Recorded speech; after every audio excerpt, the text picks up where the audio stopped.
नमस्कार. मी पांडुरंग नारायण जावळे, मुक्काम पोस्ट चांदा, तालुका नेवासा, जिल्हा अहमदनगर. मी पुणे येथे आबासाहेब गरवारे महाविद्यालयामध्ये कनिष्ठ महाविद्यालयीन शिक्षक म्हणून सेवानिवृत्त झालेलो आहे आणि आता मी माझ्या गावाकडे शेती हा व्यवसाय करत आहे. लहानपणापासूनच मला काव्यलेखन, काव्यवाचन, गायन, वादन इत्यादी छंद होते आणि त्याचा फायदा मला नोकरी करताना झालेला आहे. आज आपल्याला माहिती आहे, महाराष्ट्र राज्यामध्ये मोठ्या प्रमाणात पर्जन्यवृष्टी झाली. ढगफुटी, अतिवृष्टी आणि महापुरामुळे मोठ्या प्रमाणात शेतकऱ्याचं नुकसान झालेलं आहे.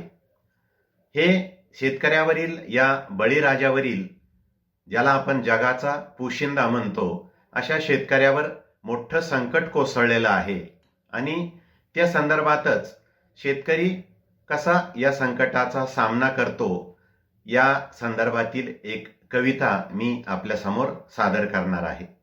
त्या अगोदर मला आपल्याला एक सांगायचं आहे की मी या माझ्या यूट्यूब मार्फत आपल्याला ग्रामीण भागातील शेतकऱ्याचं जीवन, शेती, पशुपालन, पारंपरिक पद्धती, रूढी परंपरा, आधुनिकीकरण या सर्व गोष्टींचा आपल्याला या ठिकाणी व्हिडिओ पाठवणार आहे.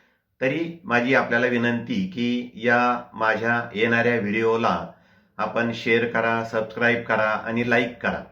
आज मी आपल्यासमोर असंच एका शेतकऱ्याचं स्वप्न घेऊन येणार आहे. त्या कवितेचं नाव आहे बळीराजाचे सपान.